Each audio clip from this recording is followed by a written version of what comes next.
Bismillah walhamdulillah wassalatu wassalamu ala sayyidina rasulillah sayyidina wa maulana Muhammad ibn Abdullah wa ala alihi wa sahbihi wa man tabi'ahu wa walah. Amma ba'du, subhanaka la ilma lana illa ma 'allamtana innaka antal alimul hakim. La hawla wa la quwwata illa billahil aliyyil azim. Saudara-saudara kaum muslimin rahimakumullah, di dalam kehidupan kita sebagai seorang muslim, minimal 5 kali dalam sehari semalam kita mendengar seruan untuk mendirikan solat yang disebut azan. Ada kalimat menarik di dalam kalimat azan itu, yakni seruan hayya 'alal falah, marilah menuju kepada keberuntungan, marilah meraih kemenangan.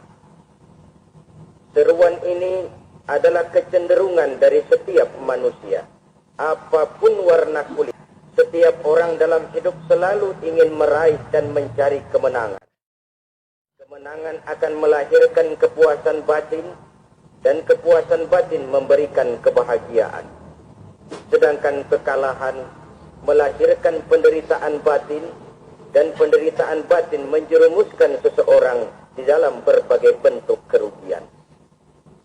Jikalau inilah seruan azan, maka masalahnya ialah apa yang menyebabkan kita meraih kemenangan. Al-Quranul Karim memberikan tuntunan dan ajaran kepada kita bahwa orang-orang yang memperoleh kemenangan itu tidak lain adalah orang-orang yang bertakwa. Hanyalah mereka yang bertakwa kepada Allah Subhanahu wa ta'ala pada akhirnya akan tampil sebagai pemenang. Lalu siapa orang yang bertakwa itu? Dijelaskan dalam awal-awal Al-Baqarah, orang yang bertakwa yang akan meraih kemenangan. Pertama, alladzina yu'minuna bil ghaib, yaitu orang-orang yang beriman kepada yang gaib. Percaya bahwa ada alam yang gaib, alam yang abstrak, alam yang tidak bisa dijangkau oleh salah satu daripada panca indera kita. Mereka percaya dan beriman kepada adanya malaikat, beriman kepada adanya iblis dan jin, beriman kepada adanya alam kubur, beriman kepada adanya alam mahsyar, beriman kepada adanya alam akhirat, beriman kepada adanya surga dan neraka. Beriman bukan cuma sekedar beriman dalam ucapan bibir saja, tetapi beriman yang nilai iman itu mampu mewarnai gerak dan gaya hidupnya. Iman yang meresap sampai ke tulang sumsum, kemudian memberikan dampak positif di dalam kehidupan manusia. Alam, kita tahu, adalah sesuatu yang selain Allah. Dan Allah bukanlah alam. Apapun namanya, selain daripada Allah, itu adalah alam. Alam pada hakikatnya terbagi menjadi 2. Ada alam syahadah, alam nyata, alam konkret, alam yang bisa dijangkau oleh salah satu indera kita. Kemudian ada alam ghaib, alam yang tidak bisa dijangkau oleh panca indera kita. Alam metafisika, alam abstrak, alam yang wajib kita imani keberadaannya. Kita percaya bahwa malaikat itu ada. Kita percaya kepada jin, bahwa jin itu ada. Kita percaya kepada adanya iblis dan setan. Bukan percaya kepada iblis dan setannya. Percaya bahwa iblis dan setan itu ada. Itu termasuk salah satu daripada sifat orang yang bertakwa kepada Allah. Saudara-saudara kaum muslimin rahimakumullah, kecenderungan pembangunan yang lebih bersifat materialistis biasanya menggeser aspek kehidupan rohani. Orang berpikir empirik, dan dalam pola pikir yang demikian, maka alam gaib tidak lagi mendapat perhatian. aspek kehidupan yang bersifat rohaniah malah mulai ditinggalkan. Akibatnya terjadilah kepincangan di dalam kehidupan kita. Pernah ada satu pengalaman pribadi. Dalam perjalanan kembali ke tanah air, dalam pesawat di sebelah kanan saya duduklah seorang Jerman namanya Heiner Simonsen. Iseng saya ajak kenalan, saya ajak ngobrol, saya tanya dia. Saya bilang, Mas Heiner ini, kalau pesawat yang kita tumpangi ini jatuh ke bawah, kira-kira apa yang bakal terjadi, Mas? Dia bilang, kita semua akan mati. Begitu? Ya. Oke. Apa itu mati? Tanya saya. Dia bilang, untuk tahu apa itu mati, kita harus tahu lebih dahulu apa itu hidup. Saya pikir nih bule bisa ngomong juga. Baiklah, kata saya. Apa hidup menurut Anda itu?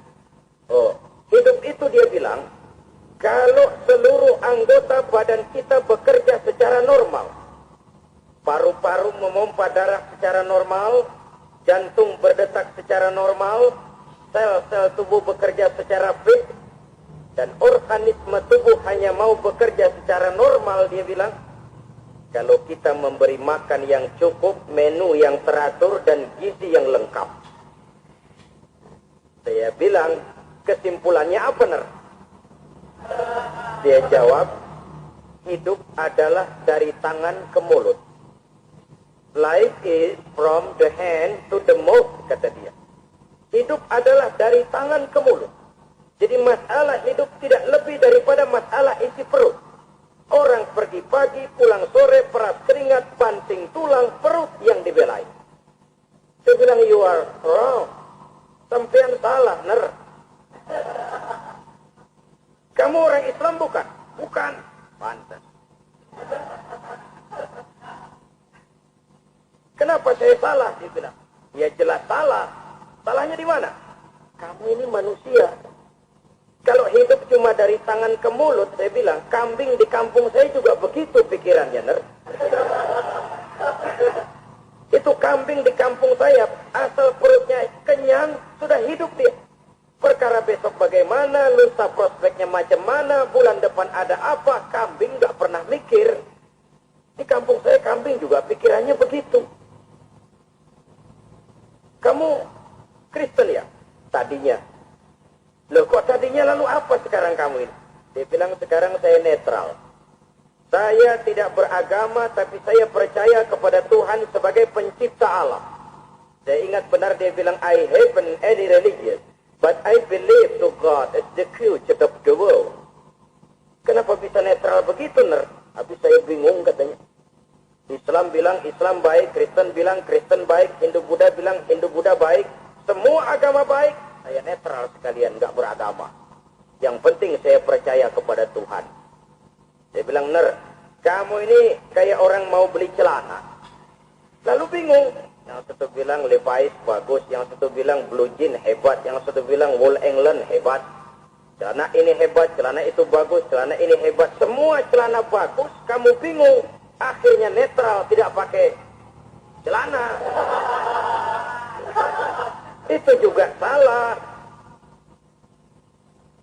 Saya pikir-pikir, kemudian saya melihat bahwa dua pola berpikir Heiner ini nampaknya sudah mulai menggejala di lingkungan masyarakat bangsa kita. Disadari atau tidak, secara jujur kita harus berkata, dua pola pemikiran Heiner ini mulai berkembang di tengah masyarakat bangsa kita. Pertama, pola pikir materialisme. Hidup adalah dari tangan ke mulut. Masalah hidup tidak lebih masalah isi perut. Itu yang perlu dibela, dan disitulah arti kehidupan. Pergi pagi, pulang sore, peras keringat, banting tulang untuk mempertahankan perut. Kalau sudah kemari cara orang berpikir, maka buat apa percaya kepada yang gaib? Untuk apa sholat? Untuk apa puasa? Untuk apa zakat? Untuk apa menghadiri majelis taklim? Tanpa kepercayaan kepada yang gaib, hidup berjalan menurut alur empiris dan materialis. Kalau sudah ke sana cara orang berpikir, biasanya orang lalu cenderung menghalalkan segala cara. Hanyalah orang yang percaya bahwa akhirat ada. Hanyalah orang yang percaya bahwa alam kubur itu ada. Hanyalah orang yang percaya bahwa malaikat itu ada, hidupnya akan lebih terarah dan terkendali. Karena kepercayaan kepada yang gaib, yang merupakan fase daripada kehidupan setelah hidup yang sekarang ini, mewarnai gerak pribadi seseorang di dalam dia melakukan kegiatan hidupnya. Pola berpikir materialisme, disadari atau tidak, mulai menggejala di lingkungan masyarakat bangsa kita. Hidup tidak lebih dari urusan tangan ke mulut, mulut ke tangan, tangan ke mulut. Asal perut sudah kenyang, hiduplah sudah. Perkara bagaimana prospek hari yang akan datang, bagaimana akhirat tidak jadi persoalan. Ini yang oleh Nabi diperingatkan, ad-dunya sijnul mu'min wa jannatul kafir. Dunia adalah penjara bagi orang beriman dan surga bagi orang kafir. Dulu di zaman Belanda hadis ini pernah disalah tafsirkan, disalah artikan, digunakan sebagai senjata untuk mengkebiri dan membuat impoten umat Islam. Sudahlah, umat Islam gak usah macam-macam, kata Belanda. Dunia ini kan penjara buat orang Islam, surga buat orang kafir. Di penjara jangan bertingkah.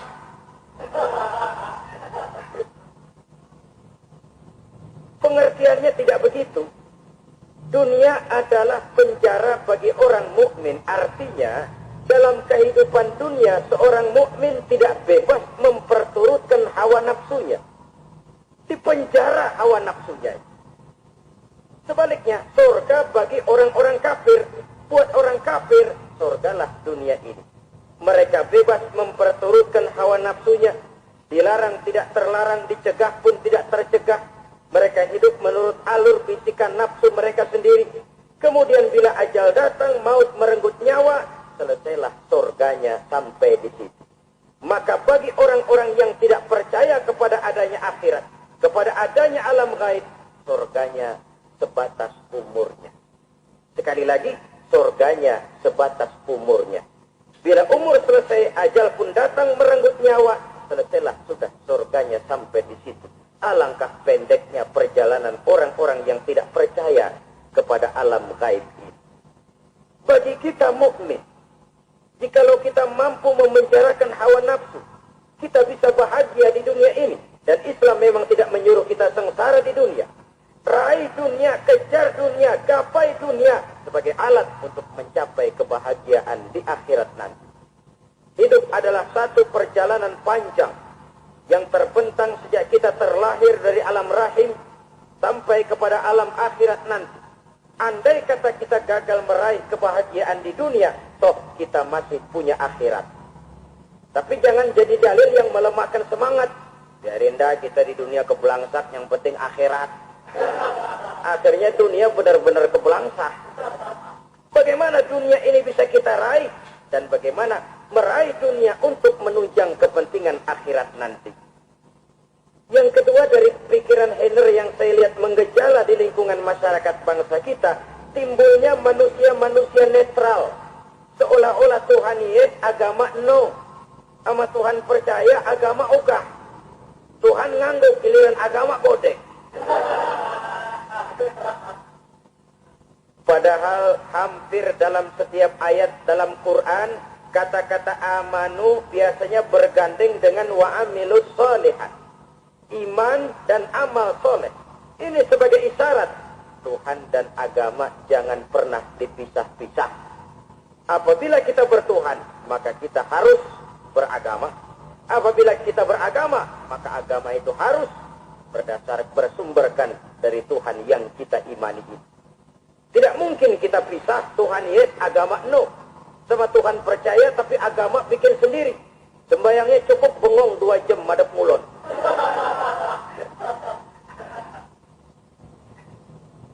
Saudara-saudara kaum muslimin, rahimakumullah.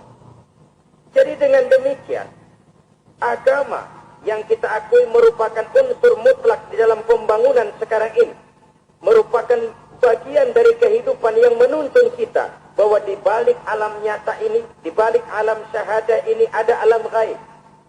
dan mudabbir, murabbi, yang mengatur, yang menguasai, yang memelihara baik di alam nyata, baik di alam gaib, tidak lain adalah Allah Subhanahu wa ta'ala.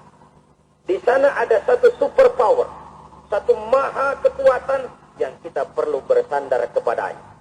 Sebagai makhluk nyata yang hidup di alam nyata, berbuatlah secara nyata sebagaimana harusnya kita berbuat. Karena Islam jelas bukan agamanya orang pemalas. Islam jelas bukan agamanya orang yang mengajarkan setelah selesai sholat boleh duduk, menggelenggem ayam-ayam, mendelohom, menghitung bintang di langit sambil menunggu keajaiban. Tidak. Islam adalah agama yang mengajarkan apabila sholat sudah selesai kamu kerjakan, bertebaranlah di permukaan bumi, cari karunia Tuhanmu. Jangan hidup berpangku tangan menunggu keajaiban, karena hidup bukan undian. Jangan berharap untung besar tanpa mau peras keringat. Tapi di sebalik itu toh kita juga harus yakin bahwa di sisi usaha nyata yang kita lakukan ada satu super power, satu maha kekuatan gaib yang menentukan berhasil dan tidaknya usaha kita. Kepercayaan kepada hal semacam inilah yang mendorong kita untuk mempunyai sandaran vertikal, agar jikalau usaha ini berhasil, kita tidak lupa diri dan lupa daratan. Jikalau usaha ini gagal, kita tidak putus asa dan buruk sangka. Tidak cuplik pandangan dan sempit hati, tapi mampu melihat persoalan dengan kacamata putih sambil husnuzon kepada Allah Subhanahu wa ta'ala. Kita percaya malaikat itu ada. Ada yang namanya Raqib dan Atid, mengawasi gerak hidup kita sampai kepada gerak hati kita. Ini memberikan sugesti agar kita berhati-hati. Tidak sejengkal tanah pun kita bisa berlindung dari pengawasan Raqib dan Atid. Ada Munkar Nakir yang akan menyoal kita di alam kubur. Ada malaikat Malik, penjaga neraka. Ada malaikat Ridwan yang menjaga surga. Kita percaya kepada adanya jin. Kita percaya kepada adanya setan, iblis. Percaya kepada adanya, bukan mempercayai si setan, si iblis, lalu menjadikannya sebagai teman. Tidak. Percaya bahwa mereka itu ada dan merupakan makhluk Allah yang gaib, yang diciptakan Allah Azza wa Jalla. Kepercayaan kepada alam gaib memberikan motivasi terhadap gerak lahir manusia. Sehingga dengan motivasi kepercayaan kepada yang gaib, gerak lahir jadi lebih terarah, jadi lebih terpelihara. Pernah seseorang bertanya, Pak, apakah adanya akhirat bisa dibuktikan secara ilmiah? Saya bilang tidak bisa, tidak bisa. Kenapa? Karena yang berangkat nggak pernah pulang kemari lagi. Kalau dia pulang kemari bisa kita tanya bagaimana enak di sono. Cuma secara moral saya katakan, lebih beruntung orang yang percaya kepada akhirat daripada yang tidak. Sekarang saudara percaya akhirat ada. Lalu saudara baik-baik di dunia. Sholat, puasa, zakat, menolong orang lain, menebarkan kebajikan. Saudara mati. Andai kata akhirat tidak ada, toh dalam hidup saudara sudah berbuat baik. Paling tidak nama saudara akan dikenang sebagai orang baik. Sebaliknya, saudara percaya, kata saya, bahwa akhirat tidak ada. Lalu hidup semau-maunya, tenggelam dalam maksiat dan munkarat, menentang Allah, tidak mau ruku dan sujud. Lalu saudara mati, kemudian akhirat ada. Ayo, mau apa? Bekal tidak punya. Jadi secara moral, lebih beruntung orang yang percaya kepada adanya akhirat daripada yang tidak percaya. Dan itu alam gaib yang tidak bisa dibuktikan secara eksak. Jangankan untuk membuktikan seperti itu. Dalam kehidupan sehari-hari saja yang kita rasakan tidak selalu berbentuk. Toh. Angin. Bagaimana sih bentuknya angin? Kita tidak tahu. Merah kali. Buktinya kalau dikerok merah. Yang merah itu kulit. Yang merah itu kan kulit kita, bukan anginnya. Sakit. Rasa sakit itu ada, tapi bagaimana bentuk sakit? Kita nggak pernah tahu. Kalau kita makan cabai pedas, Bagaimana bentuk pedas itu tidak ada, tapi rasa ada. Bentuk pedas hijau, cabenya bukan pedasnya. Tidak semua yang kita rasakan bisa kita gambarkan dalam bentuk yang konkret. Oleh karena itu, sekali lagi bahwa kepercayaan kepada alam yang gaib mampu memberikan satu sugesti yang menata kehidupan seseorang lebih lurus, lebih terarah, dan lebih terkendali. Maka wajar kalau kepercayaan kepada yang gaib mengantarkan seseorang untuk meraih kemenangan. Kenapa? Dia percaya kepada yang gaib, bahwa akhirat ada, bahwa alam kubur ada, bahwa pertanggungan jawab itu ada. Maka dia lalu tidak hidup saenae udele dewek gitu loh. Tidak hidup menurut seleranya sendiri, terarah, teratur. Ini cirinya yang pertama. Orang bertakwa yang akan meraih kemenangan, mereka beriman, mereka percaya kepada yang gaib. Bahkan hal-hal konkret saja selalu berangkat dari yang gaib. Saudara-saudara, para remaja, para pemuda sekarang ini tidak pernah tahu toh siapa yang akan jadi teman hidup saudara. Kita bisa saja ngerancang, mentargetkan. Tapi toh akhirnya yang namanya jodoh bukan kekuasaan kita. Rezeki di luar kemampuan kita. Begitu juga ajal. Maut, jodoh, ajal adalah contoh-contoh konkret bahwa pada akhirnya yang gaiblah yang menentukan. Bertahun-tahun ngelancong, emang jodoh seret nggak jadi. Begitu kenal baru setengah malam nginep ditangkap hansip. Kawin deh. Hal-hal semacam itu kadang-kadang kita berpikir suuzon. Gile, perempuannya cakep banget, lakinya reblek amat. Memang begitulah jodohnya. Memang begitulah jodohnya. Saudara hadirin ma'asyiral muslimin yang saya hormati, jadi hal-hal yang konkret saja kita yakini sepenuhnya ditentukan oleh satu superpower yang gaib itu tadi. Dari sanalah segala ketentuan itu berangkat dan kesanalah segalanya akan kembali. Maka kepercayaan kepada yang gaib meluruskan gerak hidup seseorang dan itu akan mengantarkan dia kepada meraih kemenangan. Satu. Yang kedua, wa yuqimuna shalah. Orang bertakwa yang akan meraih kemenangan itu adalah orang-orang yang mendirikan sholat. Kenapa sholat mengantarkan orang untuk meraih kemenangan? Yang jelas, inna sholata tanha anil fahsya'i wal munkar. Sholat mampu mencegah manusia dari perbuatan keji dan munkar. Banyak filsafat hidup yang terkandung di dalam sholat ini. Sejak kita wudu, sampai kita menghadap ke arah kiblat, sampai kita melakukan gerak-gerak sholat, bacaan-bacaan yang ada di dalam sholat, lalu sampai kepada mengucapkan salam. Banyak filsafat hidup yang terkandung di dalam sholat. Umpamanya saja, setelah takbiratul ihram, mulai kita dengan sholat dalam posisi berdiri, diajarkan dalam kitab-kitab fikih agar kita melihat ke arah tempat sujud.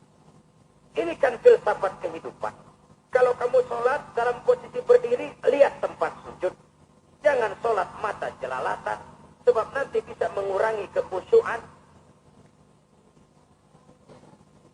Jadi wajar kalau yang dikatakan bahwa yang paling afdal adalah shaf yang di depan. Kenapa? Secara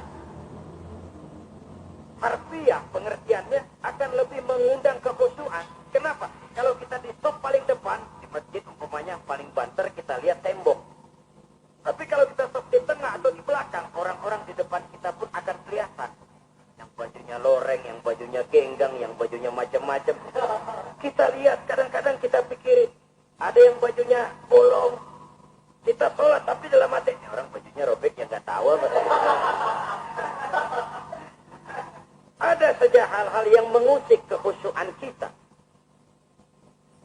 Oleh sebab itu diajarkan dalam posisi berdiri, lihat, arahkan pandangan matamu kepada tempat sujud. Ini kan filsafat kehidupan. Maksudnya apa? Kalau lagi diri, lihat dong tempat sujud. Kalau udah di atas, ingat dong sama yang bawah. Kalau sudah tinggi, ingat dong dari mana kamu berangkat. Kalau sudah berkuasa, bantu dong yang lemah. Kalau sudah kaya, santuni dong yang miskin. Kalau sudah alim, bimbing dong yang awam. Ini filsafat kehidupan. Dalam posisi berdiri, kau lihat tempat sujud. Ini akan melahirkan kepekaan sosial, di mana seseorang mau tahu kepada orang lainnya.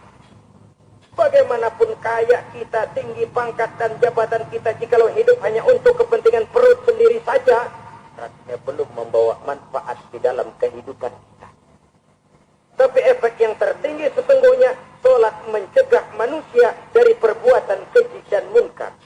Perbuatan keji dan munkar, walaupun kelihatannya mendatangkan uang, membawa keuntungan, tapi itu keuntungan semu, keuntungan sementara.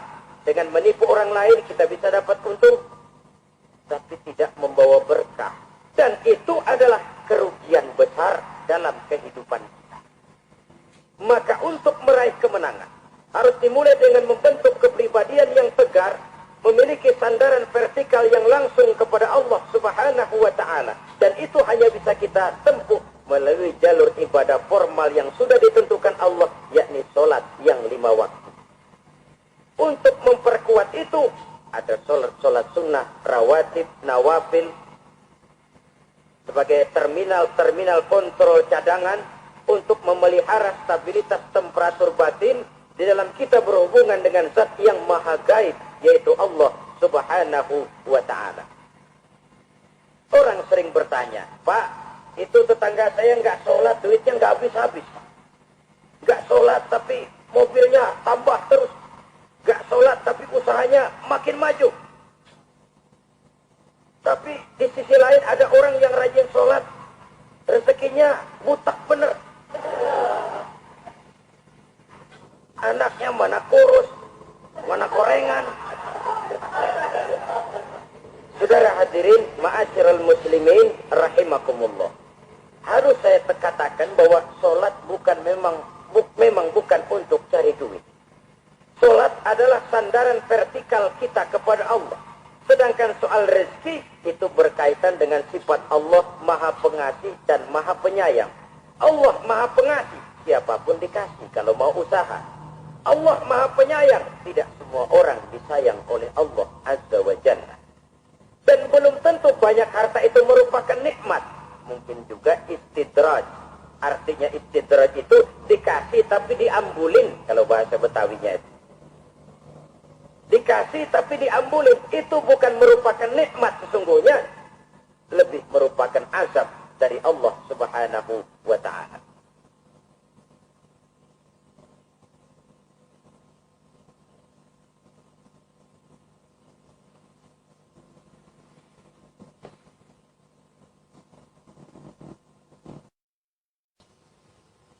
Saudara-saudara kaum muslimin rahimakumullah, setiap agama mempunyai tata cara yang mengatur peribadatan yang langsung antara manusia dengan Tuhannya.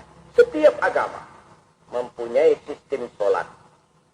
Dan kita umat Islam telah dituntun oleh Allah Subhanahu wa Ta'ala yang wajibnya 5 kali dalam sehari semalam mendirikan sholat. Dan itu tentu berada dalam jangkauan kemampuan manusia. Pada awalnya barangkali kita memang merasa sholat itu satu kewajiban. Tapi semakin kita hayati makna, manfaat, dan filsafat yang terkandung di dalam ajaran sholat, semakin sampai kita kepada keyakinan bahwa sholat adalah keperluan kita. Sehingga pada waktu tertentu dinilai puncaknya, kita tidak lagi akan berkata, saya wajib sholat. Tapi kita akan berkata, saya perlu sholat. Kalau kita sudah merasakan itu adalah keperluan kita, nah di sanalah kita baru akan merasakan ruginya kalau hal itu tidak kita laksanakan.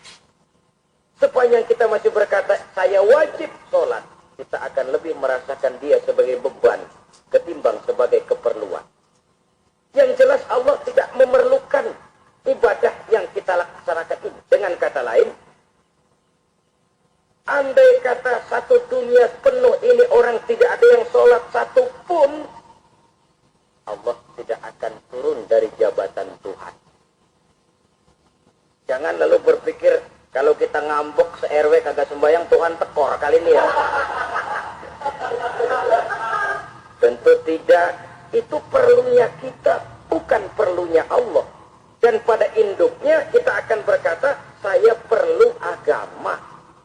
Kalau secara induk kita sudah memerlukan agama, maka konsep-konsep yang ada di dalam ajaran agama itu pun adalah juga merupakan keperluan kita. Baik dia bernama sholat, baik dia bernama puasa, baik dia bernama zakat, baik dia bernama haji, seluruhnya adalah keperluan kita.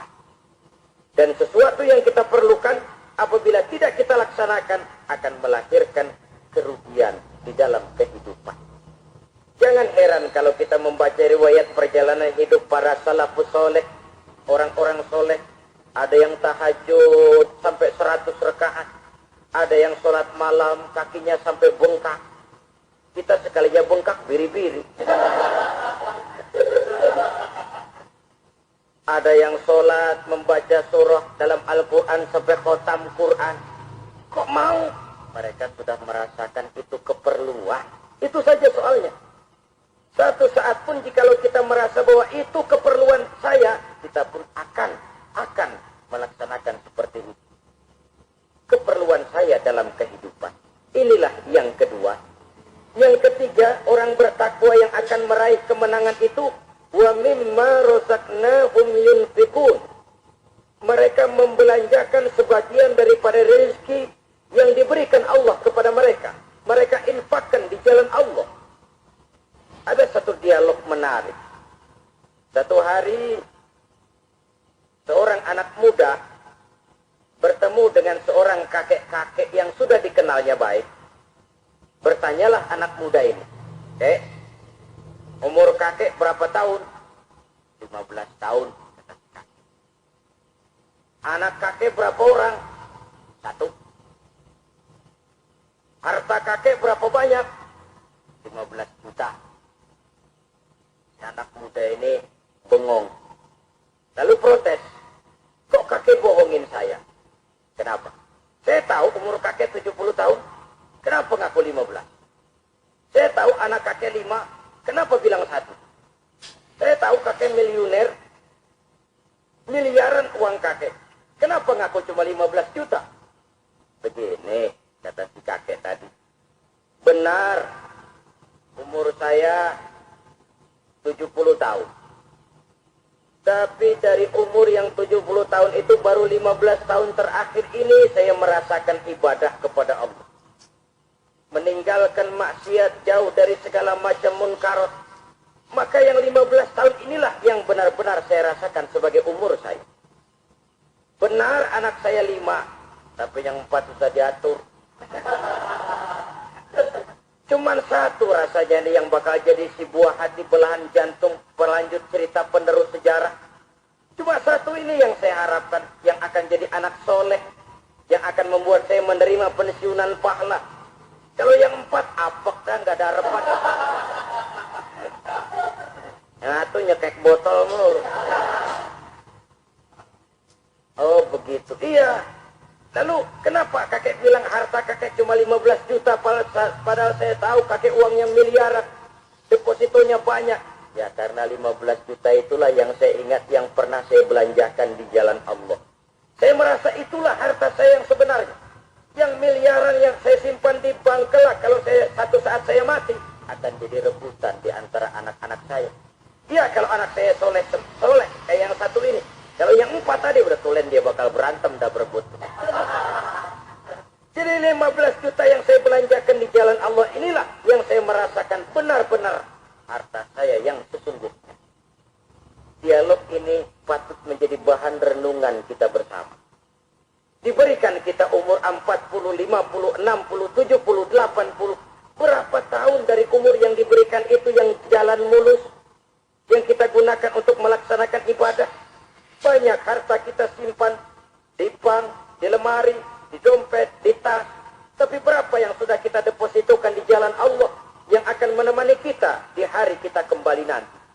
Maka orang bertakwa yang akan meraih kemenangan, wa mimma razaqnahum yunfiqun. Mereka membelanjakan sebagian dari rezeki yang diberikan Allah di jalan Allah Subhanahu wa ta'ala. Ma'asyiral muslimin rahimakumullah.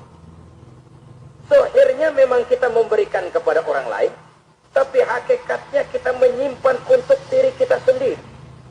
Kita memberikan kepada yatim piatu 25.000. Zahirnya kita memberikan si yatim. Hakikatnya kan kita cuma nyimpan. Memberikan titip kepadamu. Ini untuk saya di akhirat. Kau boleh belikan baju, kau boleh belikan untukmu makan, kau boleh bayarkan sekolahmu. Ini untuk saya hakikatnya. Kita nyumbang masjid 1 juta. Zahirnya kita berikan kepada panitia masjid. Tapi hakikatnya kan cuma titip. Titip 1 juta ya untuk saya di alam kubur nanti. Silakan kau boleh belikan semen, ini uang, belikan besi, belikan pasir. Saya cuma sekedar titip untuk kepentingan saya. Hakikatnya kita cuma sekedar menitip. Sebagaimanapun pada hakikatnya, apapun yang kita miliki dalam kehidupan kan cuma sekedar hak guna pakai, bukan hak milik mutlak. Harta kita, rumah kita, kendaraan kita, kebun kita, pabrik kita, hak guna pakai saja. Hak milik mutlak cuma untuk Allah Subhanahu wa ta'ala. Saudara-saudara kaum muslimin rahimakumullah. Ini yang ketiga. Kemudian yang keempat, orang-orang bertakwa yang akan meraih kemenangan, alladzina yu'minuna bima unzila ilaika. Mereka yang beriman, mereka yang percaya kepada apa yang telah diturunkan kepadamu Muhammad, ay Al-Quran, yakni Al-Quranul Karim. Setelah percaya kepada yang gaib, mendirikan sholat, kemudian menginfakkan sebagian dari rezeki yang diberikan Allah, mereka juga lalu percaya kepada yang diturunkan terhadap Nabi, yaitu tidak lain Al-Quranul Karim. Sekali lagi di sini, percaya bukan hanya sekedar percaya saja, tetapi percaya lalu menjadikan Al-Quran itu sebagai pedoman hidup. Sebab memang Al-Quran itu adalah GBHM, garis-garis besar haluan muslim. Apa yang harus kita lakukan, apa yang harus tidak kita lakukan, bagaimana mestinya kita bertingkah laku dan berbuat, seluruhnya tercantum di dalam Al-Quranul Karim. Itu sebabnya ketika satu hari Aisyah ditanya, bagaimana akhlak Rasul? Beliau menjawab, kana Rasulullah sallallahu alaihi wasallam khuluquhul Quran. Akhlak daripada Rasulullah tidak lain adalah Al-Quran. Jawaban simpel ini memberikan gambaran bahwa keseluruhan daripada konsep di Quran sudah diterjemahkan dalam kehidupan Rasulullah sallallahu alaihi wasallam.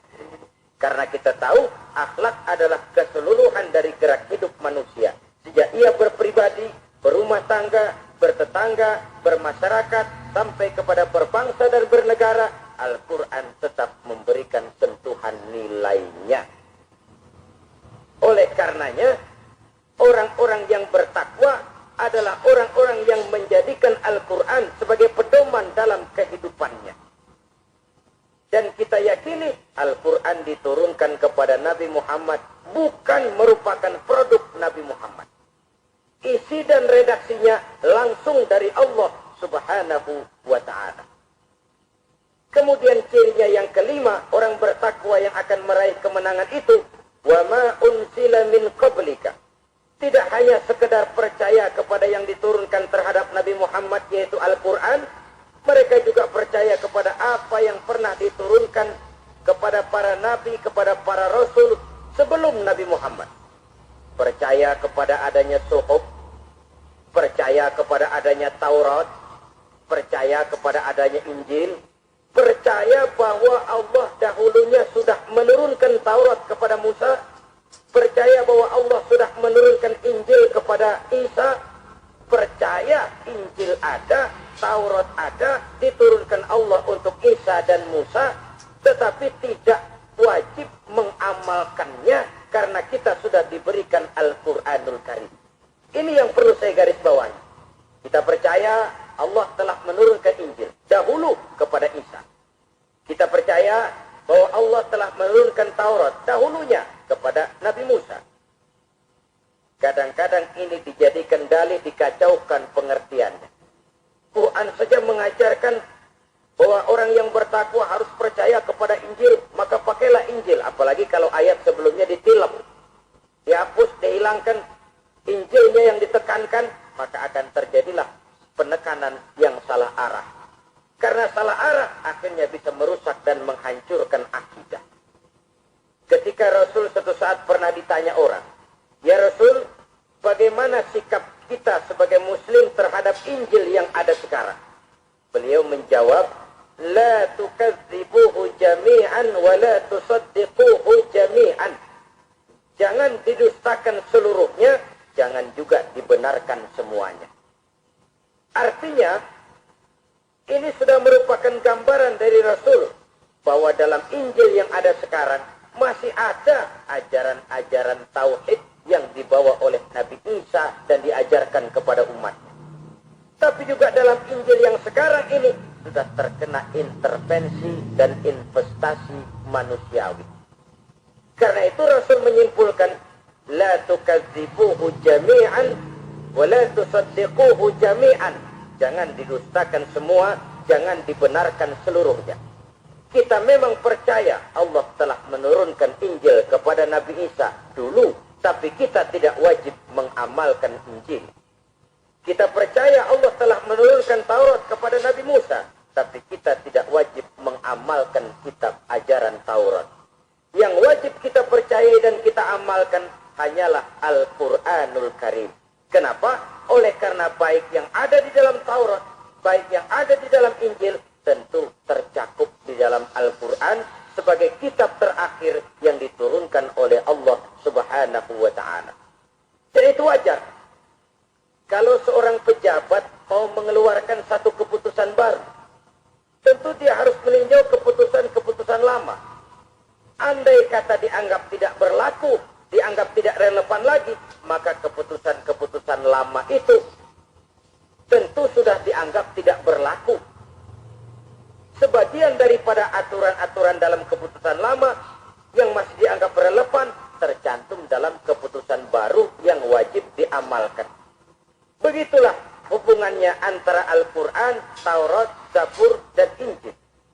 4 kitab samawi yang diturunkan Allah masing-masing kepada Zabur untuk Nabi Dawud, Taurat untuk Nabi Musa, dan Injil untuk Nabi Isa alaihi wassalatu wassalam. Ketiga-tiga kitab itu kita percayai adanya. Kita yakini Allah telah menurunkan Zabur, Taurat, dan Injil. Tapi kita tidak wajib mengamalkannya. Yang wajib kita mengamalkannya sekarang ini tidak lain hanyalah Al-Quranul Karim saja. Karena ia mencakup apa yang ada di dalam Zabur, apa yang ada di dalam Taurat, dan apa yang ada di dalam Injil. Keotentikannya bisa dipertanggungjawabkan. Ya, tapi kan Nabi Muhammad sudah mati 14 abad yang lalu, dan di zaman beliau Al-Quran kan belum dikodifikasikan, belum ditulis. Bagaimana keotentikannya bisa dipertanggungjawabkan? Mudah saja. Allah berjanji, "Inna nahnu nazzalna dzikra wa inna lahu lahafizun." Kami yang menurunkan Al-Quran dan kami yang akan menjaga dan memeliharanya. Allah turunkan Quran, Allah menjaganya. Bagaimana cara Allah menjaga Al-Quran itu? Banyaknya orang-orang yang hafaz Al-Quran. Hafaz Al-Quran 30 juz, 114 surah, 6.666 ayat. Sehingga jangankan satu kata, jangankan satu ayat, satu kalimat saja berubah, sudah akan timbul reaksi dan mudah dimengerti. Kenapa? Banyak orang-orang yang hafaz Al-Quran. Sedangkan pada setiap akhir tahun biasanya malaikat Jibril selalu mengadakan checking terhadap ayat-ayat yang diturunkan pada waktu itu. Di zaman Nabi sendiri sudah ada usaha kodifikasi. Dan yang lebih luar biasa lagi, sampai hari ini tidak seorang pun mampu membuat satu ayat saja semacam Al-Quran. Ke bahasa manapun dia diterjemahkan, naskah aslinya tetap ikut. Rujukan dasarnya tetap ada. Berdasarkan maka tidak mungkin terjadi penyelewengan terhadap atau pemalsuan terhadap ayat-ayat Al-Quranul Karim. Kesuciannya, keotentikannya, kemurniannya bisa dipertanggungjawabkan. Ma'asyiral muslimin rahimakumullah. Oleh karenanya, konsepsi dasar daripada ajaran Islam ini memang tidak lain adalah Al-Quran dan Sunnah. Isi daripada agama Islam yang merupakan iman, Islam, dan ihsan, konsepsi dasarnya tidak lain adalah Al-Quran dan Sunnah Rasulullah Sallallahu Alaihi Wasallam. Maka yang kita perlukan sekarang ini adalah terjemahan Al-Quran di dalam kehidupan kita. Dengan demikian, maka gaya kehidupan yang lebih Qurani itulah yang kita dambakan. Kita perlu memang terjemahan Quran dalam bahasa Inggris, dalam bahasa Belanda, dalam bahasa Jepang, tapi yang lebih kita perlukan adalah terjemahan Quran di dalam kehidupan kita. Konsekuen, tidak memanipulasi, ringan sama kita jinjing, berat sama kita pikul. Jangan kalau lempengan ayat Quran itu kira-kira enak diamalin, keras teriakan kita. Giliran kira-kira ayat Quran itu mukul kepala kita sendiri, diam kita. Itu ciri yang pernah disindir Allah dalam awal-awal Baqarah juga. Ciri beragamanya orang yang munafik. Kullama ata'a lahum masyaufi, kata Allah. Wa iza azlama alaihim qamu. Apabila terang mereka jalan, apabila gelap mereka berhenti. Artinya, kalau kira-kira di Islam nguntungin, rame-rame pada teriak Islam. Tapi ketika diminta untuk berjuang, ketika dituntut untuk berkorban, rame-rame mengundurkan diri. Nasib agama tidak ubahnya seperti daun pisang yang dikait orang di tepi jalan lantaran tak berpayung di ketika hari hujan. Manakala hujan usailah sudah, daun itu pun dicampakkan di tepi jalan, diinjak pula orang nan lalu.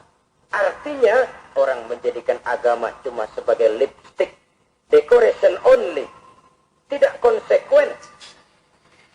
Hanya pada saat-saat kelihatannya Islam membawa keuntungan, rame-rame orang teriak-teriak tentang Islam.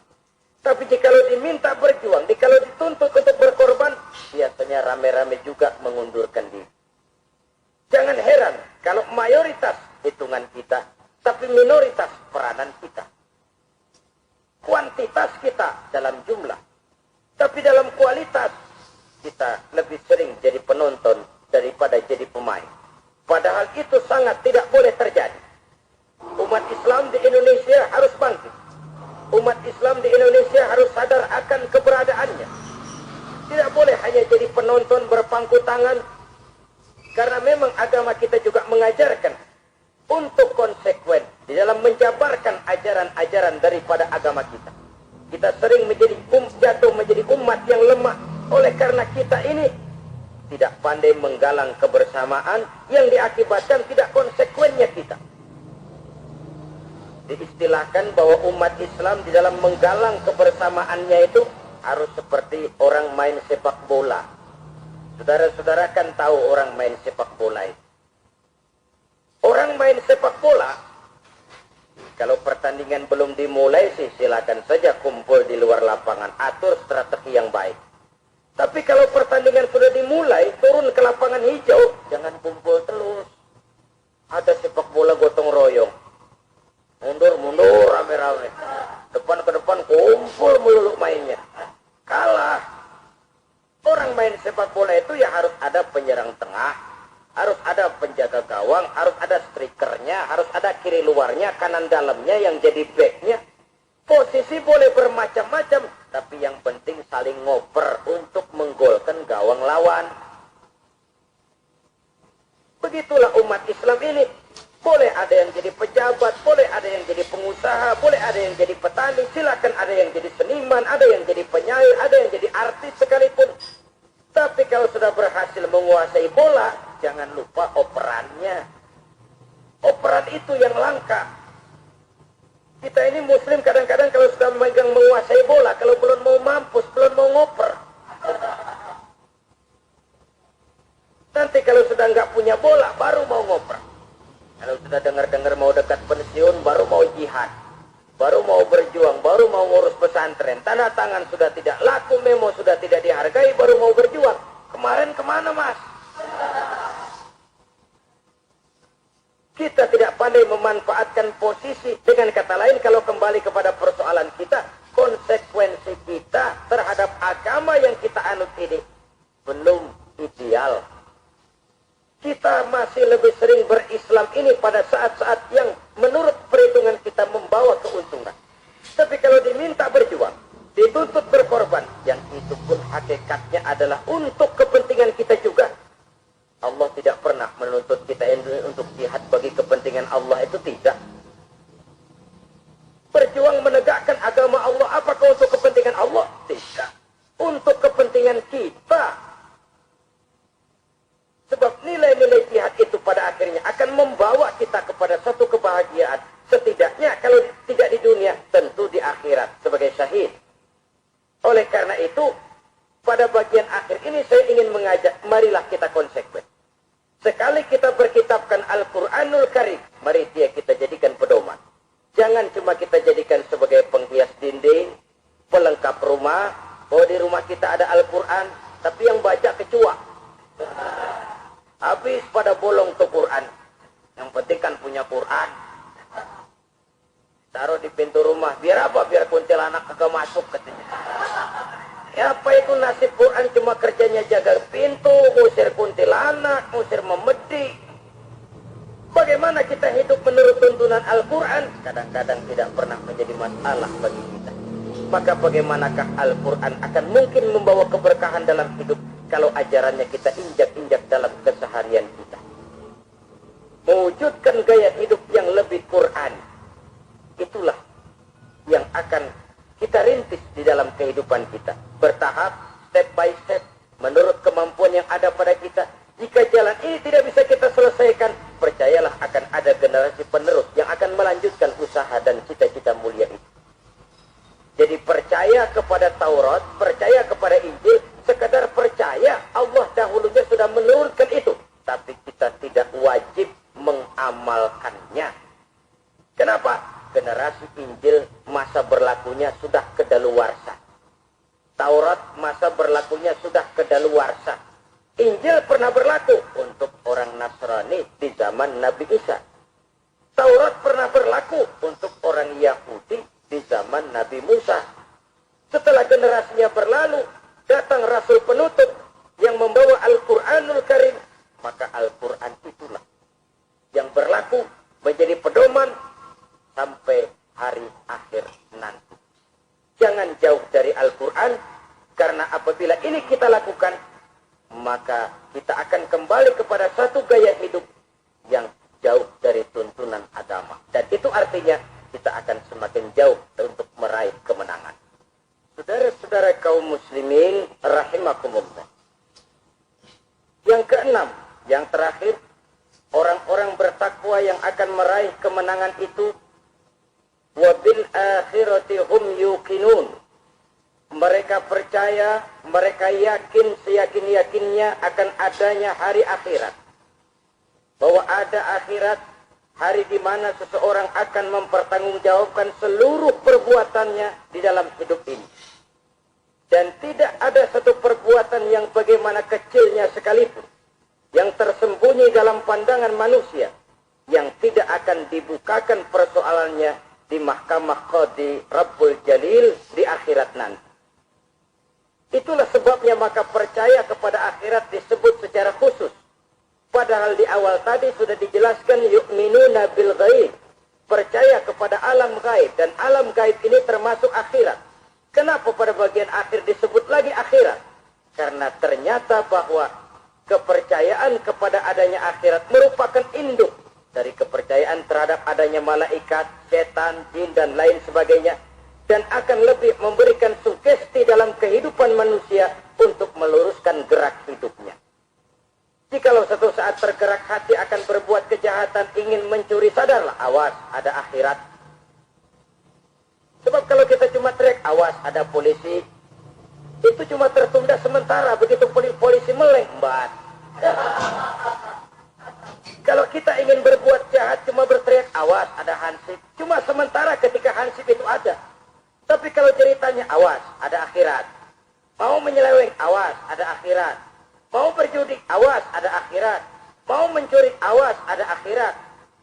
Keyakinan yang akan meluruskan gerak hidup manusia. Sehingga gerak itu jadi lebih terarah dan terkontrol. Tidak merugikan baik diri sendiri, lebih-lebih orang lain. Ternyata bahwa kepercayaan kepadanya adanya hari akhirat sanggup menjadi sumber daya kontrol dari kehidupan manusia sehingga ia tidak terjebak dalam perbuatan maksiat dan munkarat. Saudara-saudara kaum muslimin, inilah saja yang kita bicarakan pada pertemuan kali ini. Semoga Allah Subhanahu wa taala memberikan kekuatan zahir dan batin kepada kita untuk dapat meraih kemenangan dengan beriman kepada yang gaib, mendirikan sholat, membelanjakan sebagian dari rezeki yang diberikan Allah, percaya kepada Al-Quran, beriman kepada kitab-kitab yang diturunkan sebelum Al-Quran, lalu meyakini adanya hari akhirat. Terima kasih atas segala perhatian, mohon maaf atas segala kekurangan. Usikum wa nafsi bitaqwallah. Wassalamualaikum warahmatullahi wabarakatuh.